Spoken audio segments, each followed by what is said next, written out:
Alors je vais passer assez rapidement au début sur un peu la présentation standard. Ça c'est pour situer Angelius.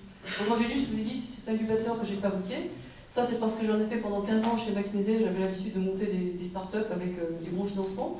Et l'idée c'est que j'ai repris cette technologie pour l'appliquer à tout ce qui était ONG qui avait du sens. C'est-à-dire sur les aspects d'écologie, mais également de l'open source. J'ai eu la chance comme ça d'adopter des gens qui ont été à l'origine des wikis, des Wikipédia. Donc c'était à l'époque des CrowdWiki, etc. en 2003, etc. Et mon idée était de prendre cette éthique, celle que Pekka Immonen appelle l'éthique des hackers, pour l'appliquer au durable. Et donc c'est vraiment l'idée d'avoir l'open source. Pour moi, ça ne s'arrête pas à donner le code. C'est clairement faire tout le travail autour des communautés qui vont transmettre le savoir en bricolant avec leurs petits copains. C'est vraiment ça qu'on a fabriqué. Donc vous allez voir, Angelius, c'est une histoire d'humains en fait, qui ont fabriqué du contenu et qui ont voulu le passer à tout le monde. Donc là, vous voyez, il y a le gouvernement, il y a pas mal de réseaux de recherche, etc. Alors, l'un des premiers trucs que j'ai abrité, c'est celui-ci, qui est une sorte de référence pour tous les écologistes de la planète. Vous connaissez l'empreinte écologique? C'est cette histoire comme quoi on consomme 3 fois la planète, en tout cas dans les pays riches, et qu'aujourd'hui on est à un dépassement de l'ordre de 40%. Hein, c'est les chiffres au niveau de l'humanité. Sauf s'il y a des questions, je ne rentre pas dans le détail. Ce qui est intéressant simplement, c'est que ça donne une idée des limites de la planète. Ce matin, il y a quelqu'un qui a présenté une courbe qui montrait qu'on a atteint le seuil d'épuisement de la planète et qu'il faut donc qu'on soit plus intelligent. Et à l'époque, quand j'ai trouvé l'empreinte, ce qui m'intéressait, j'ai travaillé avec Mathis Wackernagel qui a inventé l'outil aux États-Unis en 90. Et en fait, on s'est rendu compte que peu importe le chiffre finalement, c'est comme la température. Quand on vous dit que vous faites 37,2 ou 38 ou 39 degrés, vous ne savez pas si c'est bien ou pas, c'est juste qu'on vous dit que par rapport à la norme, vous pouvez essayer de la réduire. Donc c'est plutôt un outil pour donner aux gens les moyens d'agir. Et nous, ce qu'on a fait avec l'empreinte, c'est qu'on a travaillé pendant 10 ans. J'ai mis beaucoup de laboratoires de recherche là-dessus, beaucoup d'étudiants, puisqu'Angelius, en fait, lève de l'argent pour faire de la recherche, et après on met tout en open source. C'est ça le modèle. Pendant 10 ans, donc, on a travaillé sur l'empreinte des cantines, l'empreinte de la ville de Lille, l'empreinte de différentes choses. Et à chaque fois, on donnait toutes les données qu'on avait trouvées, on les présentait, on les partageait, et on les discutait. C'est comme ça qu'on a ouvert l'empreinte. Et l'intérêt de l'empreinte, c'est qu'en fait, ça parle à tout le monde. D'où l'intérêt d'une empreinte open source, et non pas une empreinte faite par des consultants. Et c'est ce qu'on a fait pendant 10 ans, et ce qui fait qu'aujourd'hui, ça a été repris par l'ADEME. On a eu pas mal de difficultés au départ à cause des ingénieurs qui voyaient que l'approche très technique. Et finalement, ça a été jusqu'à l'audit par le gouvernement et la commission Stiglitz. Donc ça, je pourrais vous en parler si vous voulez. C'est vraiment cette logique d'avoir créé une communauté de gens autour de l'empreinte ouverte, qui m'a semblé intéressante. Parallèlement, donc, une autre chose que j'applique beaucoup dans mes travaux, ça c'était de tirer de mes travaux à l'expérience à l'époque sur la Silicon Valley. Je pense que vous connaissez, pour ceux qui sont dans la logique du Web 2, ce learning by doing ou do it, fix it. C'est vraiment cette logique de processus apprenant. Donc là, le Shadok, vous voyez, c'est une blague. Il dit en essayant continuellement, on finit par réussir. Donc plus ça rate, plus on a de chance que ça marche. Et donc nous, c'est vraiment cette logique. On a essayé de travailler sur des projets dans lesquels chaque fois qu'on faisait quelque chose, on publiait. Et du coup, on améliorait le tir en avançant avec les gens qui disaient vous êtes trompés à tel endroit où on n'est pas d'accord. Et donc c'est vraiment cette logique du durable par la pratique et l'amélioration à petits pas. Ça, c'est dans tous les travaux que vous allez voir maintenant. On n'a jamais, moi je ne pense pas que le durable puisse marcher de haut en bas, de manière pyramidale, imposée par des normes techniques. Genre, il ne faut plus manger de viande, il faut faire de vélo, il faut plus se laver, etc. 19 degrés, même s'il fait froid, etc. Voilà. L'intelligence collective, je passe rapidement, simplement, vous voyez à peu près ce dont il s'agit. C'est comment un groupe va être plus intelligent que les individus qui le composent. Donc on s'est rendu compte avec la science qui s'appelle l'éthologie, avec les animaux, par exemple là c'est une fourmilière, on s'est rendu compte que des animaux assez simples étaient capables de fabriquer des choses vraiment très très nouvelles. Par exemple dans une fourmilière, vous avez un compost, vous avez une ferme, les fourmis vont traire leurs petits pour nourrir leurs petites fourmis, donc elles ont donc des fourmis qui sont fermières, il y a aussi un cimetière, il y a tout ça dedans. Et donc les scientifiques ont étudié ces comportements animaux pour comprendre comment ça se passait. Et c'est partant de là qu'on a essayé de développer la même chose chez les humains, comment fabriquer ces caractéristiques avec des groupes d'humains. Alors on sait le faire quand on est 11 sur un terrain de football, en théorie. Vous voyez bien, une équipe c'est plus que 11 joueurs, c'est un tout qui a des particularités, il y a des règles, on court après un ballon, on essaie de le mettre dans les cages des autres, etc. Simplement, moi ce qui m'intéressait, c'est quand on devient plus gros que 11 et qu'on est 1000 ou 10 000, comment ça marche. Et alors là, vous avez un exemple d'intelligence collective qui est très connu, c'est celui de Wikipédia. Et en fait, nos travaux ont vraiment permis de mettre en évidence les principes d'organisation. Vous savez sans doute que c'est le 6e site mondial. Ce qu'on sait moins, c'est qu'il n'y a que 90 salariés. Alors comment ça marche? Ça marche sur le fait que c'est en fait pas un livre, mais un processus apprenant. Ça veut dire que les 90 personnes qui font marcher Wikipédia, il n'y en a pas une qui travaille sur le contenu. Ils vont juste travailler sur le processus pour que le maximum de gens collaborent dessus, ce qui fait qu'il y a 60 000 personnes en moyenne qui travaillent là-dessus. Et en fait, ce qui se passe, c'est qu'ils ont des gendarmes, ils ont des pompiers, ils ont des gens comme ça qui vont regarder ce qui se passe sur une page. S'ils voient que la page bouge tout le temps, que les gens se disputent manifestement, ils ne vont pas intervenir sur le contenu. Ils vont dire aux deux personnes qui se disputent de se mettre à côté sur un blog et de revenir quand ils auront réussi à se mettre d'accord. Et après, il y a tout le processus que moi j'appelle la vérifiabilité au lieu de la vérité. Donc Wikipédia ne vous vend pas la vérité, elle vous dit juste que ce qu'elle vous propose, c'est des choses que vous pouvez vérifier par vous-même. Donc vous voyez, on change complètement de modèle organisationnel, et du coup, c'est vraiment la capacité de la communauté finalement à créer du contenu. C'est comme ça que marche Wikipédia, si vous voulez. Donc c'est vraiment pour moi l'exemple type d'intelligence collective. Un autre qui est assez connu, c'est Google, sauf que c'est bien évidemment marchand avec tous les risques que ça propose. Je passe rapidement dessus parce qu'on n'a pas le temps maintenant. Simplement, ce qui est en jeu aujourd'hui, c'est ce qu'on appelle le data mining ou le crowdsourcing. C'est-à-dire que toute l'information que Google revend avec le fait que le Google est gratuit, c'est qu'en fait, il se sert de vos données pour mieux informer les annonceurs, donc la réclame, et ainsi il se rémunère sur les publicités qui sont vendues avec un meilleur taux de réussite. Donc simplement, ce modèle, c'est, on va dire que Google s'enrichit de l'intelligence collective des internautes. Donc ça, c'est vraiment un modèle qui est en train, en ce moment, entre Facebook, Apple et Amazon. On est vraiment dans une bataille dans laquelle l'enjeu aujourd'hui, c'est vraiment de devenir la plateforme par laquelle on accède à Internet.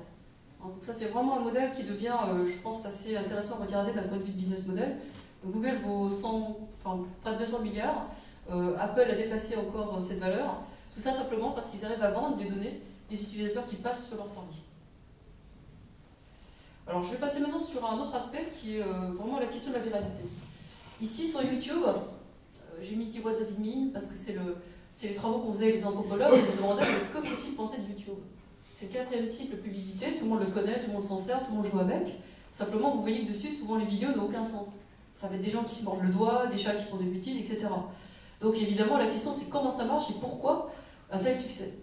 Chaque minute, vous avez l'équivalent de 2 jours de télé qui sont uploadés par les internautes. C'est énorme. Et ce qui est intéressant, c'est qu'il n'y en a qu'une ou deux qui vont dépasser le million d'auditeurs. La question, c'est pourquoi. Laquelle parvient à être virale.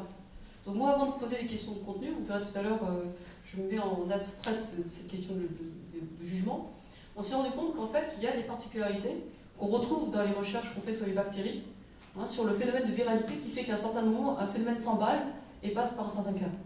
Ça donne ce genre de courbe ici. Ici, vous avez en fait l'analyse d'une vidéo qui devient virale et qui atteint le million de personnes. C'est-à-dire que sur les 2 jours de vidéo uploadées, il n'y en a qu'une ou deux qui va dépasser le million de gens qui regardent. Et en fait, on voit bien qu'à un moment donné, la courbe s'accélère là. Et donc moi, mes travaux ont consisté à s'intéresser à ce moment précis où quelque chose décolle. En me disant, est-ce qu'on peut prendre ces caractéristiques-là, grâce aux travaux d'anthropologie, des aborigènes et compagnie, pour faire que des choses qui ont du sens deviennent virales. Vous voyez, c'est ça que j'ai voulu faire pendant toutes ces années de recherche. Donc là, je vous épargne le détail, mais on a travaillé avec des gens qui étudient les bactéries. Par exemple, pourquoi certaines bactéries arrivent à coloniser l'environnement. Et nos travaux ont démontré que les bactéries qui sont plus rapides que les autres, elles ont juste un gène, un seul gène de plus que les autres. Et vous savez lequel c'est? C'est le gène de la collaboration. Pardon?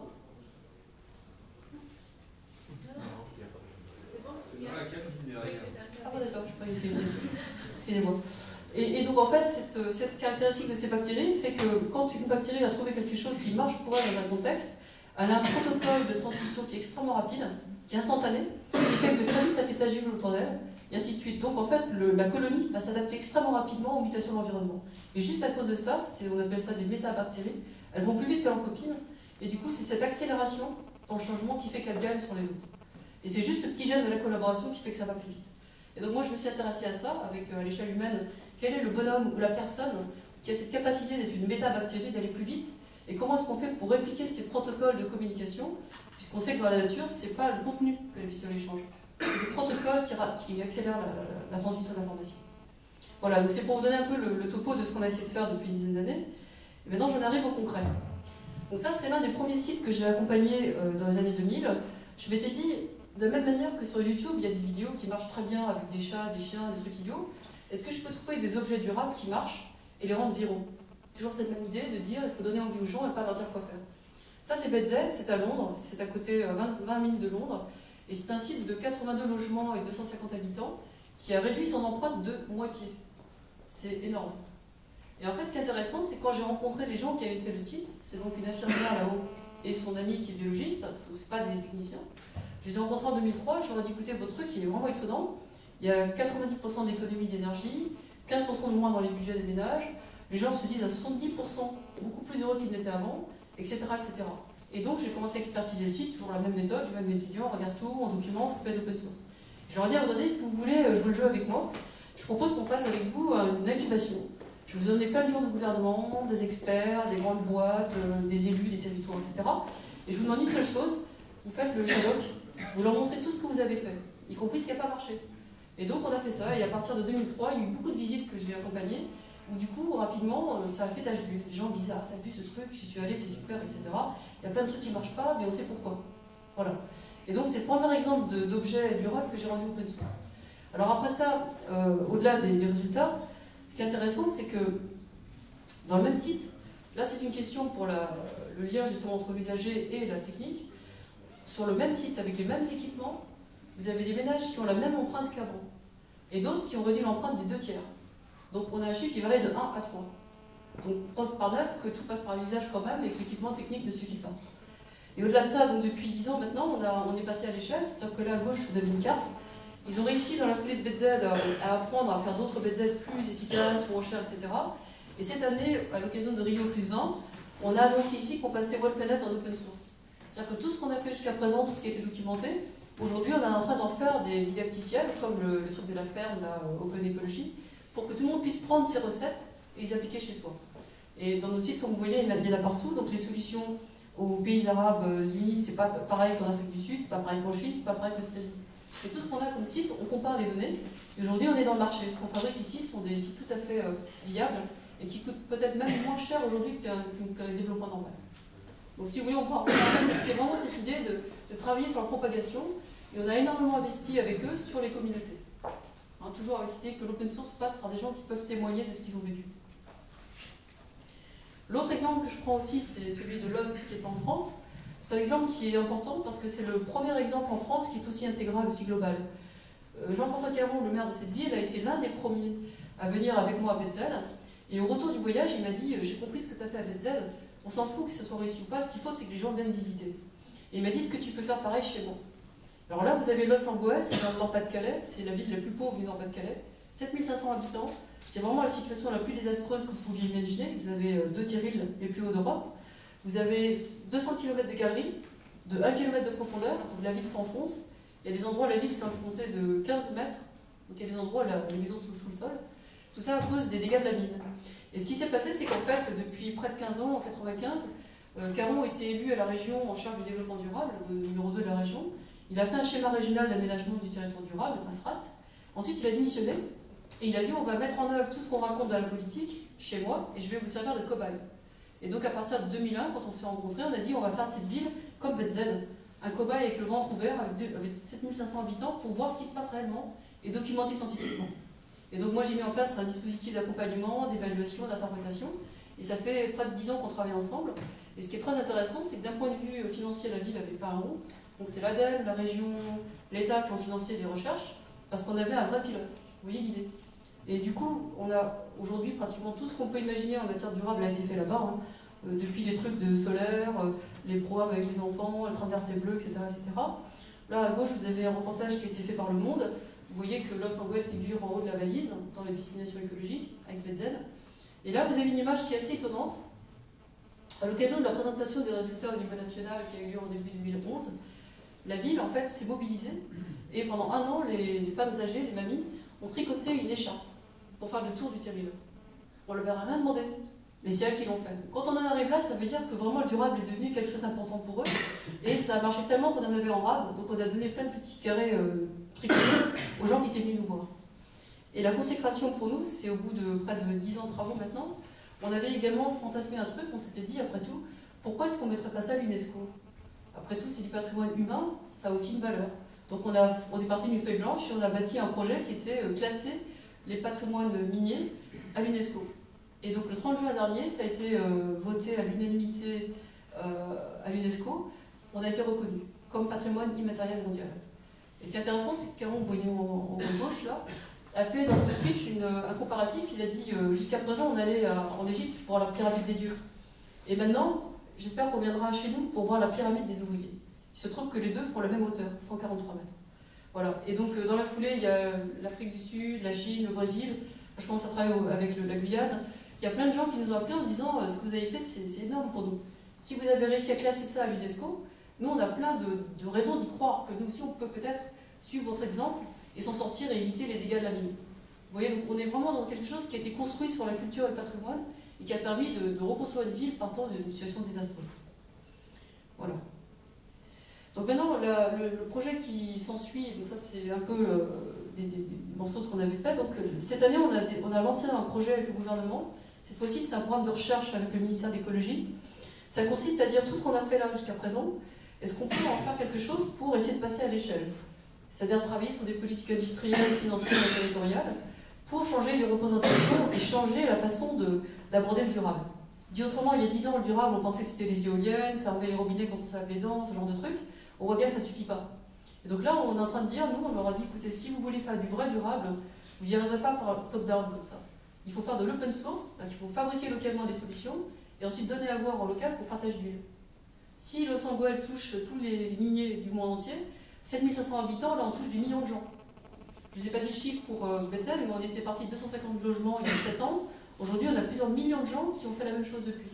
Il y a des gouvernements entiers qui ont pris la méthode et qui l'ont mise en œuvre. Donc ça veut bien dire que là, on a un phénomène de propagation virale.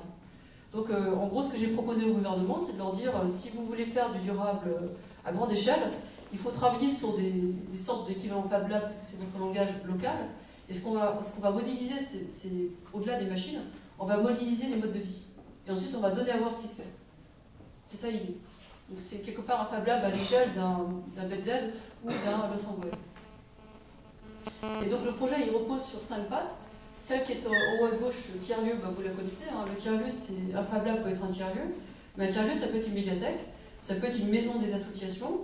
Moi, je travaille beaucoup avec les choses qui sont dans les quartiers les plus difficiles. À Saint-Étienne, on a un programme où on va travailler dans les 40 maisons des associations dans les quartiers qui brûlent. Et on va travailler sur des endroits où on a affaire à des drogués, à des gens en difficulté. Il y a des femmes voilées, etc. L'idée, c'est de prendre un tiers-lieu comme un point d'entrée dans une population. Ensuite, on a tout ce qui est community manager, ça vous connaissez, c'est tous les gens qui font l'animation numérique. Et ça pose la question de l'évolution des EPN. Pour ceux qui sont Ardésie, présents ici, vous savez que c'est la grosse question qu'on s'est posée. Comment passer d'un endroit où il y a du matériel numérique à quelque chose qui vous parle de nos modes de vie en utilisant le numérique comme un vecteur. Donc le numérique devient un prétexte, mais c'est plus la raison. Vous voyez? Donc ça, c'est la partie community manager. Bon, pour le reste, je vais vous parler un peu de l'économie du partage. Certains d'entre vous connaissent peut-être WeShare, c'est quelque chose qui est en train de se développer très très vite. On a également accompagné au démarrage, il y a 18 mois. Et enfin, il y a tout ce qui est producteur d'open source. Pour moi, c'est les étudiants, les enseignants et les universités qui vont nous aider à produire les codes sources pour rendre les objets réplicables. Voilà. Donc, bon, ça vous connaissez, hein, l'histoire des tiers-lieux. Moi, dès que j'ai rencontré les Fab Labs, j'ai été séduite par ce qu'ils faisaient. Mais je me suis dit, est-ce qu'on peut faire du common good, du bien commun? Est-ce qu'on peut bricoler des tracteurs? Est-ce qu'on peut bricoler des Betzel et des LOS? Et ensuite donner à voir les recettes? C'est plus ambitieux qu'un tracteur, là, du coup, parce qu'on travaille sur l'échelle d'un territoire. Mais on a déjà des premiers retours, et ça marche bien quand on travaille avec tous les acteurs du côté associatif et du côté du territoire. Et donc c'est vraiment le do-it-yourself, le design d'objets, etc. Voilà, le hacking durable, je passe rapidement, on en a déjà parlé, il y a eu des questions hier. Hein, simplement, c'est clair qu'il s'agit pour nous d'éviter l'obsolescence accélérée, etc. Là, vous le connaissez aussi, c'est un truc qui a été fait à Amsterdam, où on a fabriqué des prothèses, dont on a envoyé les recettes ensuite à Yogyakarta, en Indonésie. Donc pour nous, c'est ça, c'est si un de nos tiers-lieux fabrique quelque chose qui marche, c'est l'idée de le diffuser partout. Donc actuellement, dans Mobilab, il y a une quarantaine d'acteurs qui chacun travaille sur leur code source, et tout est open source. Donc après, on passe à tout le monde, donc il y a des manuels pédagogiques sur tous les aspects numériques, les papicamps, etc. Donc là, on n'a pas trop le temps, je passe rapidement. On commence aussi à travailler avec l'école de design de la Bastille. Jean-Louis Fréchard a parlé un petit peu hier. Donc voilà, il y a vraiment toute cette idée de dire on peut bricoler du bien commun, mais la clé au-dessus, niveau méta, c'est d'en faire de l'open source, pour que ça puisse diffuser partout. Donc l'économie du partage maintenant, pour ceux qui connaissent moins, je pense que vous connaissez le premier bloc qui est l'économie de fonctionnalité, c'est tout ce qui est acheter un service au lieu d'un produit, Autolib, Vélib, etc. Il y a ensuite tout ce qui est marché de redistribution de pair à pair. C'est eBay, c'est le bon coin. Il y a 10 ans, très peu de gens osaient se servir d'eBay parce qu'on avait peur de se faire voler, etc. Aujourd'hui, plus d'un Français sur deux utilise un truc du genre eBay ou le bon coin. Et qu'est-ce qui a changé? C'est essentiellement le fait qu'on a la confiance maintenant avec les étrangers à cause de l'identité numérique. Donc on peut aujourd'hui faire un deal avec quelqu'un qu'on ne connaît pas à cause de l'identité de ses amis sur Facebook, etc. Et le troisième bloc sur lequel nous on s'est focalisé depuis 3 ans, c'est ce qui s'appelle les modes de vie collaboratifs avec des choses comme Airbnb, Super Marmite, Couchsurfing, Lineshare, plein de choses comme ça. Je ne sais pas si vous connaissez, mais en gros, c'est des gens qui vont vous prêter des choses qui sont à eux. On va partager ces choses ensemble. Donc là, on partage des repas. On met en vente un repas qu'on a en trop, une pizza ou une paella qu'on a fait en plus. On la vend pour 2 €, etc. avec une carte. Et de la même manière, Airbnb, si je mets en vente ma chambre que je n'utilise pas. Aujourd'hui, aux États-Unis, il y a plus de chambres qui passent par Airbnb qu'il n'y a de nuits d'hôtel vendues. Donc ça a déjà dépassé le secteur marchand. Et ça, c'est donc Rachel Botsman qui a été la première à parler de la consommation collaborative. Et nous, on travaille beaucoup, là aussi, à le mettre en open source, de manière à ce que les choses qui marchent puissent être documentées, les coûts, les problèmes, etc. etc. Et Wisher à droite, ici, c'est donc les gens qui ont repris ça en France. Et ce collectif se développe très très vite. On était 20 au départ dans un noyau dur il y a 18 mois, là on est plus de 200, et près de 20 000 connexions par mois, de gens qui viennent voir ce qui se fait sur cette plateforme. Voilà, et là vous avez l'exemple de Airbnb en 2008 à Paris, en 2010 et en 2012. Donc, vous voyez à quel point ça peut aller très très vite. Là on a bien un phénomène de propagation virale aussi. Et là à gauche c'est les prêts en Kiva, c'est du crowdfunding pour aider les paysans du Sud. Voilà, alors maintenant pour terminer, je vais vous parler d'un autre truc qui est la science, parce qu'il y a pas mal de scientifiques par ici, de chercheurs. Donc moi je travaille beaucoup avec les gens qui font de l'open science, c'est-à-dire l'idée que ce qu'on appelle la night science versus la science de nuit, donc, versus la science de jour. La science de nuit, c'est les laboratoires, les bacs plus 10, blouses blanches, etc., des équipements coûteux et personne ne peut y aller. La science de nuit, c'est quand vous bricolez sur votre paillasse la nuit et vous découvrez voici des choses. Et on est en train de voir actuellement un véritable renversement à cause de la night science qui est en train de bouleverser les curseurs de la recherche. Je vais vous donner plein d'exemples assez concrets. Le plus connu, c'est Google Flu, qui a comme ça, juste en regardant les requêtes sur le H1N1, ils ont anticipé l'arrivée de la grippe une semaine avant l'OMC. Parce qu'en fait, quand vous tapez ce mot-là, c'est que vous avez des doutes, que vous avez des symptômes. Et en recoupant les données, ils ont réussi à voir arriver la grippe avant l'OMC. Mais également, quand on a recoupé les données avec ceux de l'OMC, qui sont les données des professionnels, on s'est rendu compte qu'il y avait des erreurs, de l'ordre de 10%, des gens qui croyaient l'avoir et en fait ils ne l'avaient pas. Donc ça montre bien que les deux sciences se rejoignent quelque part. C'est une capacité qu'on aurait nous à faire des autodiagnostics, etc.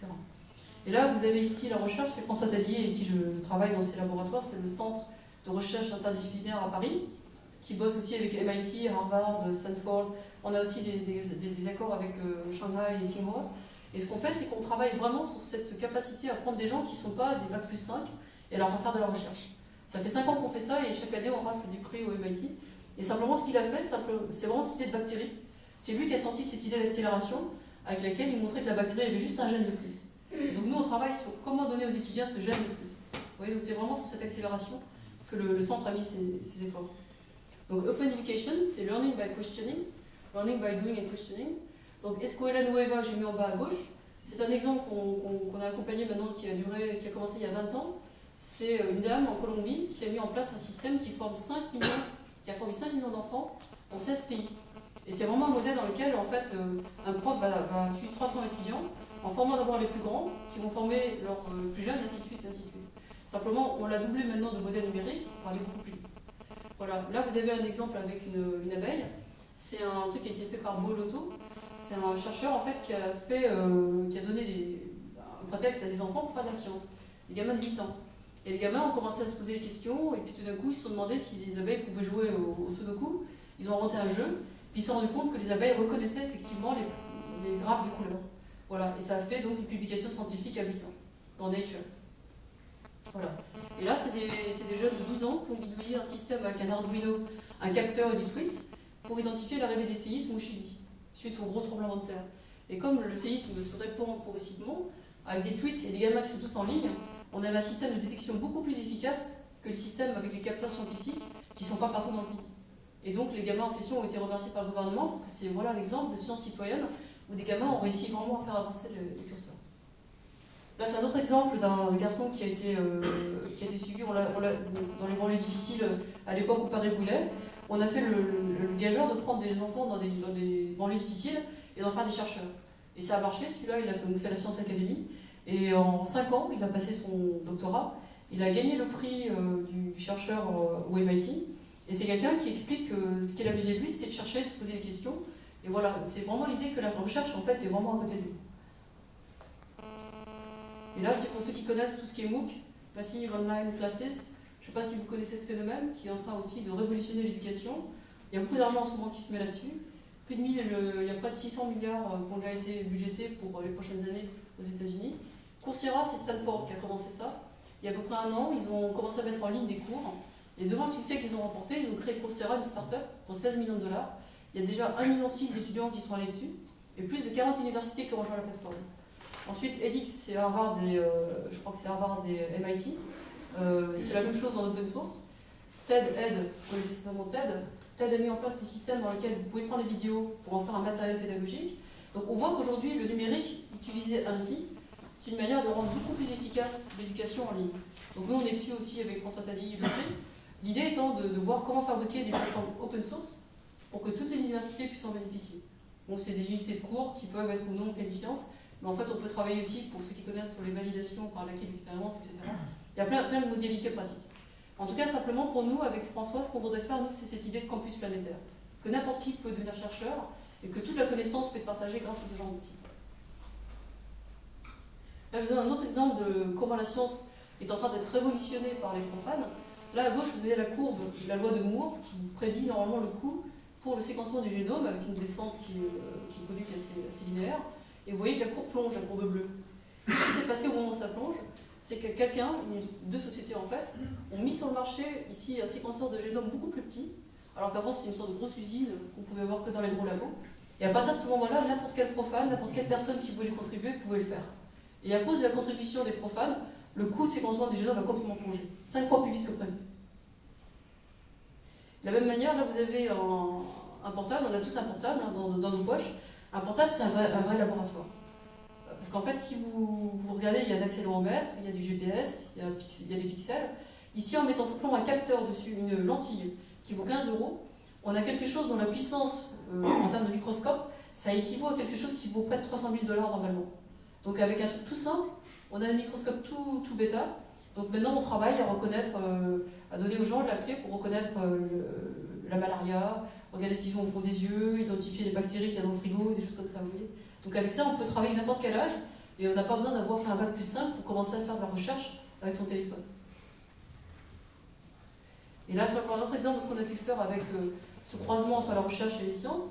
C'est pour résoudre le problème du repliement des protéines, qui est un gros problème scientifique. Et en fait, on a fabriqué un jeu qui consistait à faire comme un Tetris, à rentrer des blocs. Et comme ça, les gens qui ont joué sur le truc, il y a eu 350 000 joueurs, ils ont résolu des problèmes qu'on n'avait pas réussi à traiter depuis 20 ans. Parce que les chercheurs, avec des équations, n'y arrivaient pas. Donc tout l'enjeu qu'il y a derrière ça, ce que je vais vous montrer simplement, c'est qu'à travers le numérique, quand on fabrique des plateformes de jeux, j'en parlais à midi avec ta mère, des petits débrouillards, on a potentiellement une capacité à offrir à tout le monde, une capacité à trouver avec nous des solutions, poser des questions, jouer avec nous et résoudre des questions difficiles. C'est ça qui nous attend, c'est ça la prochaine révolution, je pense. Donc évidemment, l'enjeu pour les Fab Labs me semble assez évident. Voilà, donc je termine maintenant par une note plus personnelle. Nous, par rapport à Fab Lab et même Open Lab, on travaille sur une autre dimension qui est Open Wise Lab. Pourquoi Wise? C'est qu'on s'est dit, quelqu'un a dit hier pendant la présentation, qu'est-ce qui empêcherait le Fab Lab de l'Afghanistan de fabriquer des bombes? Question difficile. Qu'est-ce qui est juste, qu'est-ce qui n'est pas juste? Alors nous, on ne prétend pas bien sûr rentrer dans cette question. Avec François, donc ce qu'on a dit, c'est qu'on allait faire du crowdsourcing du wisdom. Donc il y a un projet qui s'appelle Wiser Elder, par exemple, une illustration, qui consiste à dire, nous on ne sait pas ce que c'est que la sagesse, mais on va demander aux gens de nous donner des portraits de voisins, des sorciers, un boulanger, un pompier, qui leur semblent sages et de dire pourquoi. Et après nous on va traiter ces données-là. On va faire des questionnaires, on l'a déjà fait sur 1500 personnes, ça permet de remonter des données intéressantes et de faire contribuer des gens sur cette notion de la sagesse. Et du coup, c'est une manière de dire l'Open Lab, il appartient aussi aux gens à côté de chez vous. Donc c'est pas nous qui allons vous dire ce qui est bon ou pas bon, c'est pas nous qui allons dire aux Indiens d'Amérique comment il faut vivre, on va leur demander comment eux voient la sagesse, comment ils voient la continuité, et nous on va les aider simplement à transformer ça, faire du matériel transmissible, à travers des MOOC, etc. Donc c'est vraiment cette question, et pour moi ça s'est traduit notamment par le fait que depuis, ça fait 10 ans que je fais du développement durable à fond avec l'open source, et depuis à peu près 1 an, 2 ans, j'ai des requêtes qui explosent du côté des grands groupes, et des décideurs qui me demandent, on ne sait plus quoi faire, on a fin d'un monde, etc. Bon. Est-ce qu'on peut travailler sur autre chose, le sens? Comment inspirer les gens? Comment donner du sens à ce qu'on fait? Et c'est quand même notoire pour moi de ne plus me retrouver à traiter des éoliennes et du solaire, etc. Alors moi, la question, je ne sais pas y répondre pour tout le monde, je sais dire que pour moi, ma droite, c'est votre gauche, etc. Donc le sens, pour moi, ne peut être que lié aux origines et à la trajectoire. Donc pour ceux qui m'ont vu dans la vidéo TEDx, qui est en bas à gauche, là-bas, j'avais parlé du monde en partage. Et ce que j'ai simplement voulu montrer ici, c'est que dans mon cas, en tout cas, l'éducation est quelque chose d'extrêmement important. Mon grand-père, vous voyez ici, était le premier Vietnamien à faire Polytechnique, et il a été ministre de l'Éducation dans le premier gouvernement indépendant. Et c'est lui qui a transformé le système de manière à ce que 92% des Vietnamiens aujourd'hui sont allés à l'école et savent écrire et lire. Et là, il y a une école dans tous les villages avec Ho Chi Minh, vous voyez le portrait ici, et je me suis demandé, mais comment, pourquoi? Donc ça, c'est simplement une quête personnelle, mais je trouve que cette question de l'éducation est vraiment fondamentale. Et voilà, donc je dirais le sens pour chacun, c'est de peut-être trouver quelque chose qui vous parle personnellement. Et je ne crois pas qu'on puisse dire à tout le monde qu'est-ce qui est sage et qu'est-ce qui fait sens. Et là, je vous donne juste une image du dernier voyage que je viens de faire en Guyane. Là, on était sur une question, vous connaissez peut-être le parc de Guyane, il y a des Indiens. Et il y a des problèmes comme celui qu'on voit ici, à droite, l'orpaillage. Et là, on avait à gauche les gens qui sont en face dans cette situation, ce sont des chefs coutumiers, des Amérindiens d'Amazonie, des Bushinangés, etc., etc. Et là, donc, on leur fait un projet, comme à Los Angeles, où on repart de l'ensemble des éléments qui les déterminent au départ. Donc là, le projet Open Wise Lab prend toute sa grandeur, je dirais. Je ne vais pas inventer pour eux ce qui peut être durable, dit autrement. Il n'y a que eux qui peuvent me le dire. Donc on repart du coup des origines, de la trajectoire, des racines, et à partir de là, on leur demande de contribuer ce qui pour eux est important, et après on va mettre en place tout ce secteur, enfin tout ce qui a été décrit là, Escuela Nueva, les trucs numériques, le barrage de sciences, etc., etc. Voilà. Donc ma conclusion pour tout ça, c'est simplement de dire, c'est peut-être très, très loin de ce que vous faites vous dans les Fab Labs, ça peut vous sembler extrêmement décalé, mais moi je crois quand même que l'enjeu qu'on a tous aujourd'hui, c'est ce problème de la planète, et le problème de l'équilibre, etc. Je crois que les Fab Labs ont vraiment une capacité, comme tu l'as dit hier en conclusion, à tirer le meilleur des gens, sans jugement, à donner aux gens la possibilité d'essayer d'expérimenter quelque chose qu'ils savent faire. Et nous, dans nos projets du côté Movilab, on essaie de mettre ça en commun dans un lieu, un tiers-lieu à côté de chez soi, de manière à ce qu'au lieu d'avoir des discours scientifiques, techniques et autres, ce soit les gens qui pratiquent, qui partagent avec les autres. Donc tout l'enjeu de Movilab, pour moi, il est là. C'est que forcément, une solution chez vous à Toulouse, d'un point de vue culturel, n'aura pas du tout la même gueule qu'en Bretagne, que chez moi à Los Angeles ou ailleurs. Chacun aura sa solution. Donc je crois que l'enjeu pour moi des Fab Labs, si on pouvait dire, ça serait vraiment un catalyseur de changement, d'être vraiment inséré dans un territoire localement, et pas comme des gens qui bricolent les machines d'à côté. Et comment, à partir de là, attirer des gens, leur donner envie de jouer avec vous et de fabriquer des solutions, et derrière ça, de le passer en open source, pour que ça puisse exister. Voilà, j'espère que c'est... Voilà, merci.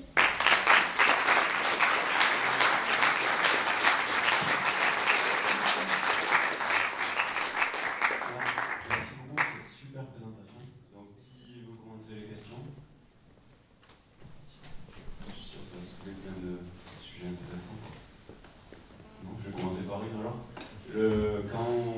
Quand tu parles de la collaboration qui est importante, de la coopération, ça implique forcément qu'il y a beaucoup de gens qui sont en interaction les uns avec les autres. Et si une de ces personnes, volontairement ou pas, nuit à l'ensemble de la communauté, est-ce que ça ne peut pas être un risque pour le système et comment s'en protéger? Un exemple tout simple, tu as présenté un site où on peut partager la nourriture, on fait trop de pizza, on va partager la moitié avec quelqu'un, c'est super. Là, mettons dans cette pizza, il y a une bactérie et l'autre personne va être malade énormément. Dans un système procédurier comme le nôtre, est-ce que ça pose un problème ou pas? Ou dans des écoquartiers, s'il y a je sais pas, une personne qui en veut en faire bien, met le feu à la moitié de la maison, parce que comment est-ce qu'on doit l'accepter? Est-ce qu'on peut s'en prémunir d'une certaine manière? Je crois que par rapport à ce problème-là, c'est un peu l'idée dans le livre, on dit toujours qu'il n'y a pas de copropriété. Pourquoi est-ce qu'il n'y a pas de virus sur Ubuntu? C'est parce que quand on a mis les lignes de code, dès que quelqu'un rajoute une verrue, les autres le voient, donc ils l'enlèvent. Donc de la même manière sur Wikipédia, Wikipédia, quelqu'un qui essaie de saboter se fait repérer par les autres. Et donc c'est la personne qui ne collabore pas qui va se faire exclure par le collectif. Alors au premier moment, il peut y avoir des dégâts, il y a eu des pages sur Wikipédia qui ont été très contestées, etc. Donc il y a toujours un petit risque, le risque nul n'existe pas. Mais ensuite de ça, la copropriété est un ressort extrêmement efficace pour enlever les actes de malveillance. La seconde chose, c'est qu'ensuite, quand on regarde qui en fait collabore dans ce genre de truc, très souvent on se rend compte qu'à 99,9%, les gens le font pour des raisons de réputation, pour se sentir bien, pour se sentir valorisé. Alors l'humain, qu'est-ce qu'il cherche finalement? C'est ça, c'est la reconnaissance, d'avoir des amis, de se sentir bien parce qu'il a fait. Donc quelqu'un qui vient vraiment dans le but de saboter ou de faire une action malveillante, il y a quand même très peu de raisons qu'il aille sur un endroit où il est visible de tout le monde. C'est pour ça qu'on ne trouve pas les nazis qui ont ouvert des pages directement, ça se voit trop. Donc je ne crois pas qu'il y ait trop de risques là-dessus. Il peut y avoir des risques d'inefficience, genre tu crois que ta pizza est super bonne, en fait elle est dégueulasse. Bon, bah, les gens vont le mettre et puis tu sauras et plus personne ne va venir manger chez toi, c'est fini. Donc en fait, il y a vraiment, Rachel Botsman explique très bien ça dans Le Capital de la réputation, que comme ce que tu as de plus cher demain, ce qu'on aura de plus cher c'est la réputation, les gens sont vraiment incités à faire très attention à ce qu'ils font. Bon. Mais sinon, à titre personnel, je dirais que dans les risques de... Si tu veux, si je transpose, c'est comme si vous allez chez des amis, quand tu auras des amis physiquement que tu connais, en général, tu leur fais confiance, parce que tu les connais. Là, c'est la même chose, sauf qu'il y a des gens que tu ne connais pas. Et l'idée, c'est que les modèles, les mécanismes actuellement que tu trouves sur eBay, Amazon et autres, font que même si tu ne les connais pas en tant que tel directement, tu as déjà une identité numérique qui fait que c'est un quasi-ami. Et c'est ça qui est nouveau. C'est qu'on a changé l'échelle à laquelle on peut faire confiance à des gens qu'on ne connaît pas.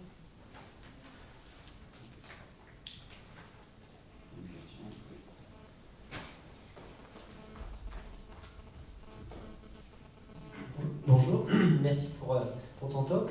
Moi j'ai une question, tu as dit à la fin, les Fab Labs peuvent tirer le meilleur des gens, être un catalyseur de changement pour diffuser en open source. Selon toi, justement, les Fab Labs ils pourraient produire quoi? Et qu'est-ce qui partagerait finalement dans ton idée? Alors déjà, il y a un jeu de mots, quand j'ai appelé mon programme de recherche, il s'appelle Mobilab, c'est pas trop loin de Fab Lab. Pour moi, le Fab Lab, c'est quelque part un endroit où il y a des machines qu'on va prêter, mettre en libre service, et puis il va y avoir comme des guides ou des gens expérimentés qui vont montrer aux autres comment ça marche. Pour moi, la clé est dans ce passage, dans cette communauté de gens qui vont montrer aux autres ce qu'il faut faire avec les outils. Parce que vous lâchez un enfant là-dedans, si c'est pas sans savoir, il ne va rien faire du tout. Donc pour moi, ce qui est important dans la notion de Fab Lab, c'est que dans ce tiers-lieu, il y a des machines, mais il y a aussi des gens qui montrent aux autres comment bricoler et comment fabriquer quelque chose. Voilà. Donc à partir du moment où on étend l'idée du Fab Lab, au-delà de ce que vous avez montré hier comme objet que vous avez fabriqué, qui est très intéressant déjà, pour moi l'idée c'est de passer à l'échelle d'après et de commencer à expérimenter si on peut faire du Fab Lab appliqué à l'échelle d'un quartier par exemple. Ça veut dire quoi de faire un design d'une boucle alimentaire locale? Est-ce qu'on pourrait dans un Fab Lab montrer, par exemple de 4000 m² à Artilecte, est-ce qu'on pourrait montrer ce que serait une boucle locale fermée où tous les intrants sont réinjectés, on mange de saison, quels sont les légumes, quelles sont les graines, etc. Comment est-ce qu'on fait pour éviter les invasifs, aux 100 mètres de pesticides, de fongicides et compagnie. Pour moi, ça serait une sorte de Fab Lab appliqué à d'autres choses que simplement l'objet qui ne sort pas de l'endroit local. Donc après, on peut prendre des problématiques. Il y a un exemple que j'aime bien, c'est la télé participative qui a été montée à Salon de Marseille, Salon de Provence, qui bosse avec nous également. C'est une sorte de Fab Lab ambulant. Eux, ce qu'ils font, c'est qu'ils forment les gens à se servir de la télé. Bon, en ce sens, c'est un Fab Lab. Donc ils apprennent aux gens à faire des reportages, à faire des open plateaux, et ils leur prêtent tout le matériel. De la même manière, ils leur prêtent les télés, ils leur prêtent la salle, les logiciels de montage, etc. Mais la différence, c'est quand on fait avec eux un reportage sur les femmes voilées, c'est pas nous qui filmons les femmes voilées, c'est elles qui apprennent à le faire et qui se filment après. Ça, c'est l'esprit Fab Lab pour moi. Voilà. Donc pour moi, l'esprit Fab Lab pourrait s'appliquer pratiquement à tous les objets, et notamment ce qui est important pour la vie de proximité. Là, tu réponds à la question, c'est quoi l'esprit Fab Lab? Mais moi, la question que je t'avais posée, c'est si on partage des choses en open source, la question, c'était plutôt pour avoir ton imaginaire, c'est-à-dire ces choses qu'on partage, tu peux m'en donner des exemples, selon toi? Vous m'en donnez quoi? M'en donner des exemples de ces choses en open source que, écoute, il y a le tracteur qui est bien connu, Marcin Jakubowski a mis 40 engins industriels en fabrication open source.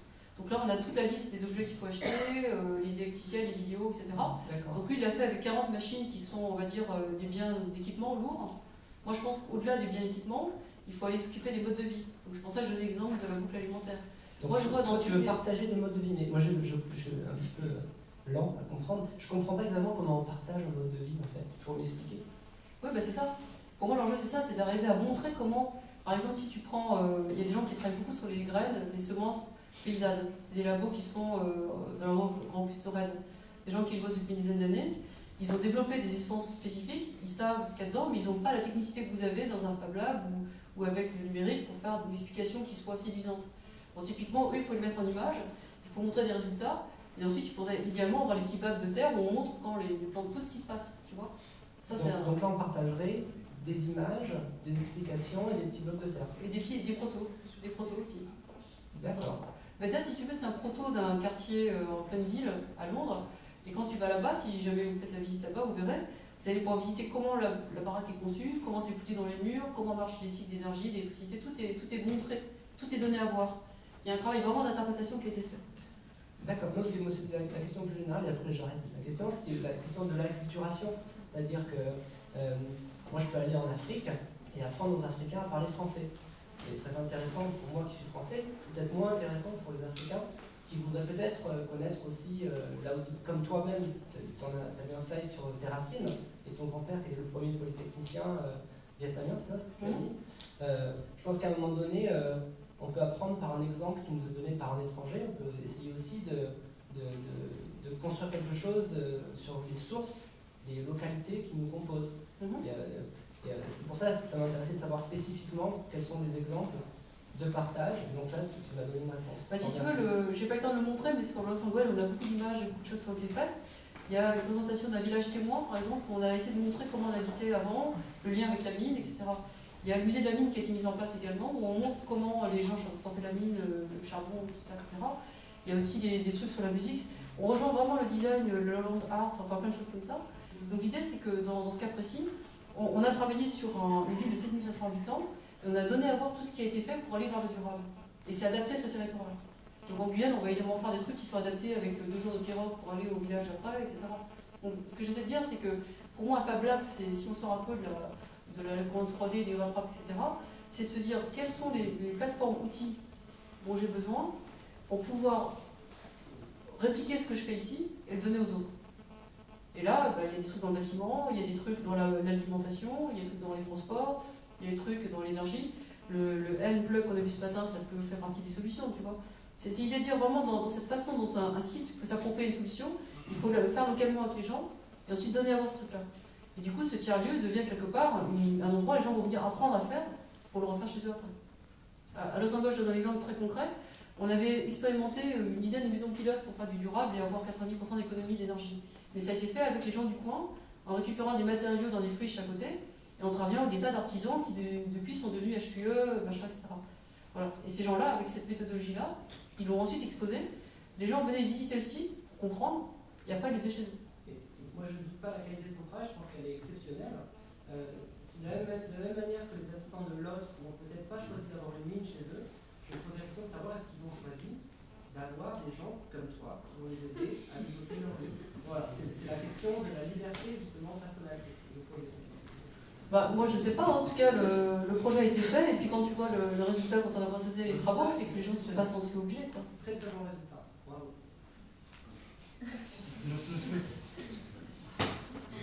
Bonjour, moi je suis étudiant en urbanisme et dans le cadre de mes études on a un atelier sur 2 jours dans la semaine.